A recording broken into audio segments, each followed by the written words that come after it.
Bidadi township ಯೋಜನೆ ಕುರಿತಾಗಿ ದಿನೇ ದಿನೇ ಪರ ವಿರೋಧ ಚರ್ಚೆಗಳು ತಾರಕಕ್ಕೆ ಏರ್ತಾ ಇದೆ. ಅದರ ನಡುವೆ ಎಚ್.ಡಿ. ಕುಮಾರಸ್ವಾಮಿ ಹಾಗೂ ಡಿ.ಕೆ. ಶಿವಕುಮಾರ್ ಅವರ ವಾಗ್ವಾದ ಕೂಡ ಅಷ್ಟೇ ಪೀಕ್ ಲೆವೆಲ್ಗೆ ತಲುಪಿರುವಂತದ್ದು. ಈಗಾಗಲೇ ಎಚ್.ಡಿ. ಕುಮಾರಸ್ವಾಮಿ ಅವರು ನಿನ್ನೆ ತಾನೇ ಸವಾಲನ್ನ ಹಾಕಿದ್ರು ಡಿ.ಕೆ. ಶಿವಕುಮಾರ್ ಅವರಿಗೆ, ರೈತರ ಮುಂದೆನೆ ಕೂತು ನಾವು ಚರ್ಚೆ ಮಾಡೋಣ, ಬಂದು ಬಿಡಿ ಅನ್ಕೊಂಡು. ಸೊ ನಿಮ್ಮೆಲ್ಲರಿಗೂ ಗೊತ್ತಿರೋ ಹಾಗೆ ಬಿಡದಿ ಟೌನ್ಶಿಪ್ ಯೋಜನೆಯ ಈ ವಿಚಾರ ಏನು ಜಟಾಪಟಿ ಕುಮಾರಸ್ವಾಮಿ ಹಾಗೂ ಡಿ.ಕೆ. ಶಿವಕುಮಾರ್ ನಡುವೆ ನಡೀತಿತ್ತು. ನಿನ್ನೆ ಬೈರಮಂಗಲದಲ್ಲಿ ರೈತರ ಸಮ್ಮುಖದಲ್ಲಿ ಚರ್ಚೆ ಮಾಡೋಕೆ ಡಿ.ಕೆ. ಶಿವಕುಮಾರ್ಗೆ ಆಹ್ವಾನ ನೀಡಿದ್ರು. ಈ ನಡುವೆ ಅಲ್ಲಿ ಕಾರ್ಯಕ್ರಮವನ್ನ ಏರ್ಪಡಿಸಿ ಸಭೆಯಲ್ಲಿ ಡಿ.ಕೆ. ಶಿವಕುಮಾರ್ಗೆ ಒಂದು ಸಪರೇಟ್ ಚೇರ್ ಅನ್ನ ಹಾಕಿದ್ರು. ಡಿ.ಕೆ. ಶಿವಕುಮಾರ್ ಬರ್ತಾರೆ ಅನ್ಕೊಂಡು ಒಂದಿಷ್ಟು ಚರ್ಚೆಗಳು ಕಾರಣ ಆಗಿತ್ತು.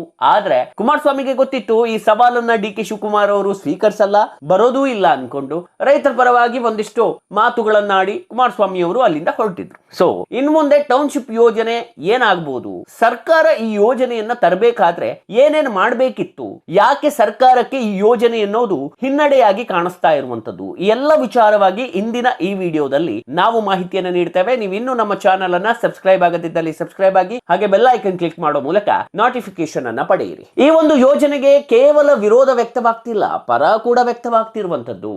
ಇಲ್ಲಿ ಕನ್ಫ್ಯೂಸ್ ಆಗ್ತಾ ಇರುವಂತದ್ದು, ಡಿ.ಕೆ. ಶಿವಕುಮಾರ್ ಅವರು ಯಾಕೆ ಈ ಯೋಜನೆಯನ್ನ ಮಾಡ್ಲಿಕ್ಕೆ ಹೊರಟರು, ಅದರಲ್ಲೂ ಇಷ್ಟು ಹಠವನ್ನ ಯಾಕೆ ಮಾಡ್ತಿದ್ದಾರೆ ಅನ್ನುವಂತ ಪ್ರಶ್ನೆ ನಮ್ಮಲ್ಲಿ ಕಾಡುತ್ತೆ. ಯಾಕೆ ಅಂತಂದ್ರೆ ಕರ್ನಾಟಕ ವಿಶಾಲವಾಗಿರುವಂತದ್ದು, ಇಲ್ಲಿ ನಿಮ್ಗೆ ಬೇರೆ ಕಡೆ ಹೋಗಿ ಮಾಡಬಹುದು. ಬಿಡದಿಯ ಯಾಕೆ ಬೇಕು ಡಿ.ಕೆ. ಶಿವಕುಮಾರ್ ಅವರಿಗೆ, ಬಿಡದಿಯ ಮೇಲೆ ಕಣ್ಯಾಕೆ?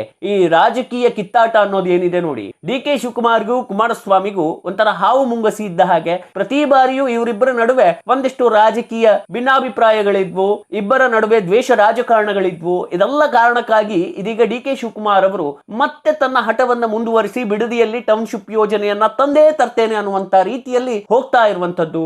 ಈಗ ತಾನೇ ಸಿಎಂ ಆದವರು, ಈ ಒಂದು ಯೋಜನೆ ಡಿ.ಕೆ. ಶಿವಕುಮಾರ್ಗೆ ಬೇಕಿತ್ತ ಅನ್ನುವಂತ ಪ್ರಶ್ನೆ ಈಗ ಜನರಲ್ಲಿ ಮೂಡ್ತಾ ಇರುವಂತದ್ದು. ಯಾಕಂತಂದ್ರೆ ಡಿ.ಕೆ. ಶಿವಕುಮಾರ್ ಅವರು ಸಿಎಂ ಆಗಿ 1 ತಿಂಗಳು ಆಗ್ತಾ ಬಂತಷ್ಟೇ, ಇಷ್ಟರಲ್ಲೇ ಈ ಯೋಜನೆಯನ್ನ ಕೈ ಹಾಕೋದು ಬೇಕಿತ್ತ ಅನ್ನೋ ರೀತಿಯಾಗಿ ಈಗ ಜನ ಮಾತಾಡ್ಕೊಳ್ತಾ ಇದ್ದಾರೆ. ಸೊ ಏನಾಗುತ್ತೆ ಬಿಡದಿ ಟೌನ್ಶಿಪ್ ಯೋಜನೆಯನ್ನ ತಂದ್ರೆ, ರೈತರ ಭೂಮಿ ಹೋಗುತ್ತೆ. ನಿಮ್ಮೆಲ್ಲರಿಗೂ ಗೊತ್ತಿದೆ, ಮೊದಲಿಗೆ ಡಿ.ಕೆ. ಶಿವಕುಮಾರ್ ಅವರು ವಾದ ಮಾಡಿದ್ದೇನಂತಂದ್ರೆ ಅದು ಬರಡು ಭೂಮಿ, ಅಲ್ಲಿ ಬೆಳೆಯಲು ಸಾಧ್ಯ ಇಲ್ಲ, ಹಾಗಾಗಿ ರೈತರಿಗೆ ಒಂದಿಷ್ಟು ಪರಿಹಾರವನ್ನ ಕೊಡ್ತೇವೆ ಅಂತ ಹೇಳಿ 1 ಎಕರೆಗೆ 2 ಕೋಟಿ ಪರಿಹಾರವನ್ನ ಕೊಟ್ಟಿದ್ದೇವೆ ಅಂತಾನು ಹೇಳ್ತಾ ಇರುವಂತದ್ದು. ಈ ಎಲ್ಲದರ ನಡುವೆ ಚರ್ಚೆ ಕಾರಣ ಆಗ್ತಾ ಇರೋದು, ರೈತರ ಭೂಮಿ ಮೇಲೆ ನೀವು ಟಾರ್ಗೆಟ್ ಮಾಡಿರೋದು ಯಾಕೆ? ಯಾವ್ದಾದ್ರೂ ಒಂದು ಬರಡು ಪ್ರದೇಶದಲ್ಲಿ ಹೋಗಿ ಆ ಟೌನ್ಶಿಪ್ ಯೋಜನೆಯನ್ನ ಮಾಡಬಹುದಿತ್ತಲ್ಲ.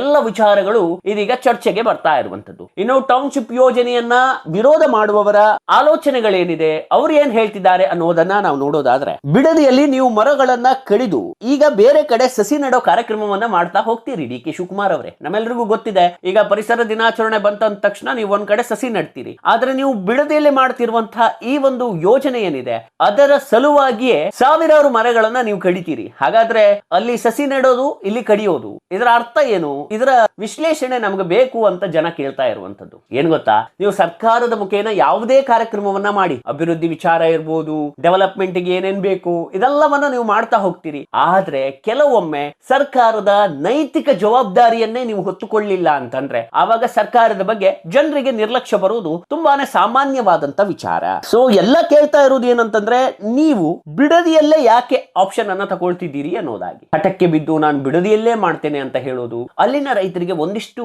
ಬೇಸರ ಆಗಿರುವಂತ ಒಂದಿಷ್ಟು ಎಮೋಷನಲ್ ಮೂಮೆಂಟ್ ಗಳನ್ನು ನಾನು ಹೇಳ್ತೇನೆ. ಅದೇನಂತಂದ್ರೆ, ಟೌನ್ಶಿಪ್ ಯೋಜನೆ ವಿರೋಧ ಮಾಡಿದವರು ಹೇಳೋದೇನಂತಂದ್ರೆ, ನಮ್ಮ ಪೂರ್ವಜರು ಅಂದ್ರೆ ತಂದೆ ತಾಯಿ ಅಜ್ಜ ಅಜ್ಜಿ ಸಂಬಂಧಿಕರ ಸಮಾಧಿಗಳಿದಾವೆ, ವರ್ಷಕ್ಕೊಮ್ಮೆ ಹೋಗಿ ಅಲ್ಲಿ ನಾವು ಪೂಜೆ ಮಾಡ್ತೀವಿ. ಒಂದು ವೇಳೆ ಆ ಭೂಮಿಯನ್ನ ಸರ್ಕಾರಕ್ಕೆ ಕೊಟ್ಟು ಬಿಟ್ರೆ ಮುಂದೊಂದು ದಿವಸ ನಮ್ ಪೂಜೆ ಮಾಡೋಕೆ ಒಂದು ಸಮಾಧಿ ಅಂತಾನು ಇರೋದಿಲ್ಲ.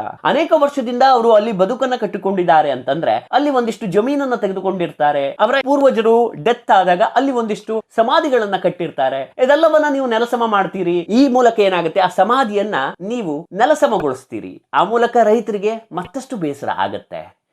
ಈಗ ನೋಡಿ, ರೈತ ಅಂತಂದ್ರೆ ಅವನಿಗೆ ಭೂಮಿ ಮೇಲೆ ತನ್ನದೇ ಆದಂತ ಒಂದಿಷ್ಟು ಕನೆಕ್ಷನ್ಸ್ ಗಳಿರ್ತದೆ. ಆ ಮೂಲಕ ತುಂಬಾನೇ ಬೇಜಾರಾಗತ್ತೆ. ಇನ್ನು ಸರ್ಕಾರ ಹೇಳಿದೆ ರೈತರಿಗೆಲ್ಲ ನಾವು ಕೆಲಸ ಕೊಡಿಸ್ತೀವಿ ಅಂತ. ಈಗ ರೈತರು ಹೇಳೋದೇನಂತಂದ್ರೆ, ನಮಗೆ ಎಜುಕೇಶನ್ ಇಲ್ಲ, ಸೊ ಸರ್ಕಾರ ಈಗ ನಮ್ಗೆ ಕೆಲಸ ಕೊಡ್ತೇನೆ ಅಂತ ಹೇಳ್ತಿದ್ದಾರೆ. ಹಾಗಾದ್ರೆ ಯಾವ ಕೆಲಸ ಕೊಡ್ತಾರೆ? ಎಲ್ಲಿ ಹೋದ್ರು ಎಜುಕೇಶನ್ ಅನ್ನ ಕೇಳ್ತಾರೆ. ಎಜುಕೇಶನ್ ಇಲ್ಲದೆ ಕೆಲಸ ಕೊಡಲ್ಲ. ಸೊ ನಮಗೆ ಯಾವ ಕೆಲಸವನ್ನ ಕೊಡ್ತಾರೆ? ನಮ್ಗೆ ಎಜುಕೇಶನ್ ಇಲ್ಲ ಅಲ್ಲ, ಮಿನಿಮಮ್ SSLC ಆಗಿಲ್ಲ, ನಮ್ದು PUC ಆಗಿಲ್ಲ. ನಮ್ಮ ರೈತ ಕುಟುಂಬದವರು, ರೈತರಾಗಿ ಇದ್ದವರು, ರೈತರಿಗೋಸ್ಕರ ಯಾವ ಕೆಲಸ ಕೆಲಸವನ್ನ ಕೊಡ್ಲಿಕ್ಕೆ ಆಗ್ತದೆ ಟೌನ್ಶಿಪ್ ಯೋಜನೆ ಮೂಲಕ ಅನ್ನುವಂತ ಪ್ರಶ್ನೆಯನ್ನು ಕೂಡ ಈಗ ಡಿ ಕೆ ಶಿವಕುಮಾರ್ಗೆ ಕೇಳಿರುವಂತದ್ದು.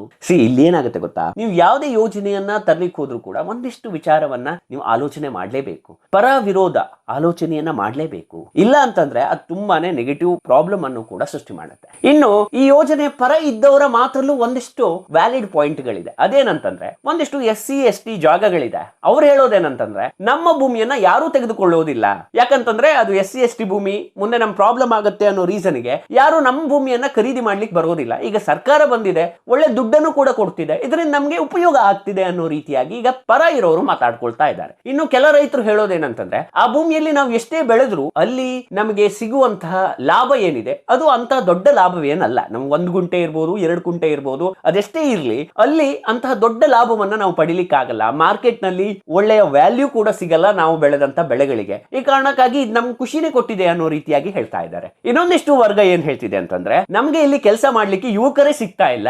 ಈಗ ರೈತರ ಪಾಡು ಕೂಡ ಕಷ್ಟ ಆಗಿದೆ. ಯಾಕಂತಂದ್ರೆ ಒಂದು ಮನೆಯಲ್ಲಿ ಈಗ 1 ಎಕರೆ 2 ಎಕರೆ ಜಾಗ ಇದ್ರೆ ಅದನ್ನ ಒಬ್ಬರಿಂದನೋ ಇಬ್ಬರಿಂದನೋ ಕೆಲಸ ಮಾಡಿ ಅದನ್ನ ಸರಿಪಡಿಸ್ಲಿಕ್ಕೆ ಆಗೋದಿಲ್ಲ, ಕೆಲಸಗಾರರ ಸಂಖ್ಯೆ ಬೇಕಾಗ್ತದೆ. ಆವಾಗ ಏನಾಗುತ್ತೆ, ಯುವಕರು ಈಗ ಬೇರೆ ಕಡೆ ಹೋಗಿ ಜಾಬ್ ಅನ್ನು ಹುಡ್ಕೊಂಡಿರೋದ್ರಿಂದ ಯುವ ರೈತರು ಕೂಡ ಕಮ್ಮಿ ಆಗಿದ್ದಾರೆ. ಸೊ ನಮಗೆ ಕೆಲಸ ಮಾಡ್ಲಿಕ್ಕೆ ಕೂಡ ಕಷ್ಟ ಆಗ್ತದೆ. ಈ ಯೋಜನೆಯಿಂದ ನಮ್ಗೆ ಒಳ್ಳೆಯ ಉಪಯೋಗ ಆಗತ್ತೆ ಅಂತ. ಇನ್ನೊಂದಿಷ್ಟು ಜನ ಯುವಕರು ಹೇಳೋದೇನಂತಂದ್ರೆ ಈಗ ನಮ್ಗೊಂದಿಷ್ಟು ದುಡ್ಡು ಸಿಗ್ತಿದೆ, ನಾನು ಒಂದಿಷ್ಟು ಅಪಾರ್ಟ್ಮೆಂಟ್ ಅಥವಾ ಯಾವುದೋ ಒಂದು ಲ್ಯಾಂಡ್ ಅನ್ನ ಪರ್ಚೇಸ್ ಮಾಡಿ ನನ್ನ ಜೀವನವನ್ನ ಬೆಂಗಳೂರಿನಲ್ಲಿ ಸಾಗಿಸ್ತೇನೆ. ಈಗ ರೈತರು ಅಂದ ತಕ್ಷಣ ಹೆಣ್ಣು ಕೊಡೋದಿಲ್ಲ, ಅಟ್ಲೀಸ್ಟ್ ನನ್ನ ಬದುಕನ್ನ ಕಟ್ಕೊಳ್ಳಿಕ್ಕೆ ಹಣ ಸಹಾಯ ಆಗತ್ತೆ ಅನ್ನೋ ರೀತಿಯಾಗಿಯೂ ವಾದ ಮಾಡ್ತಿದ್ದಾರೆ.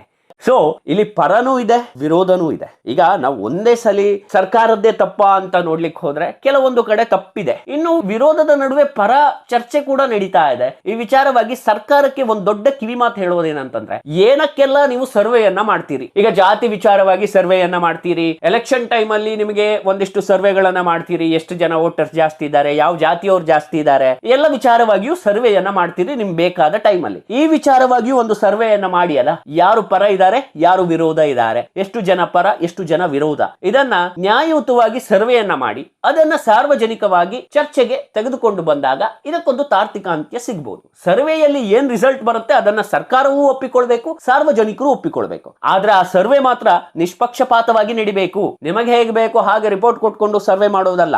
ಎಷ್ಟು ಜನ ರೈತರು ಪರ ಇದ್ದಾರೆ, ಎಷ್ಟು ಜನ ವಿರೋಧ ಇದ್ದಾರೆ, ವಿರೋಧ ಇದ್ದವರ ಸಂಖ್ಯೆ ಪರ ಇದ್ದವರ ಸಂಖ್ಯೆ, ವಿರೋಧ ಇದ್ದವರ ಸಂಖ್ಯೆಗಿಂತ ಪರ ಇದ್ದವರ ಸಂಖ್ಯೆ ಜಾಸ್ತಿ ಇದ್ರೆ ಆಬ್ವಿಯಸ್ಲಿ ನೀವು ಟೌನ್ಶಿಪ್ ಯೋಜನೆಯನ್ನ ಮಾಡಬಹುದು. ಆದಷ್ಟು ಬೇಗ ಆ ಸರ್ವೆಯನ್ನ ಮಾಡಿ ಚರ್ಚೆಗಾದ್ರೂ ಬನ್ನಿ, ಫೈಟ್ ಆದ್ರೂ ಮಾಡಿ. ಸೊ ನಾನು ಹೇಳ್ತಿರೋದು ಸರ್ವೆ ಒಂದೇ ಇದಕ್ಕೆ ಉತ್ತಮ ಪರಿಹಾರ ಅಂತ ಅನ್ಸುತ್ತೆ. ಯಾಕೆ ಕೇಳಿದ್ರೆ ನೀವು ಅವ್ರ ಪರ ಇವ್ರ ವಿರೋಧ ಇದ್ದಾರೆ ಅನ್ಕೊಂಡು ಬಾಯಿ ಮಾತಲ್ಲಿ ಚರ್ಚೆ ಮಾಡಿದ್ರೆ ಆಗೋದಿಲ್ಲ.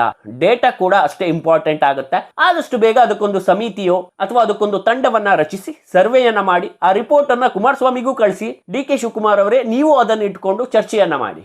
ಆವಾಗ ಇದಕ್ಕೊಂದು ತಾರ್ಕಿಕ ಅಂತ್ಯ ಅನ್ನೋದು ಸಿಗತ್ತೆ ಅನ್ನೋದು ನಮ್ಮ ಅಭಿಪ್ರಾಯ. ಈ ವಿಡಿಯೋ ಬಗ್ಗೆ ನಿಮ್ಗೆ ಏನ್ ಅನ್ಸುತ್ತೆ ಅನ್ನೋದನ್ನ ಕಮೆಂಟ್ ಬಾಕ್ಸ್ ನಲ್ಲಿ ತಿಳಿಸಿ.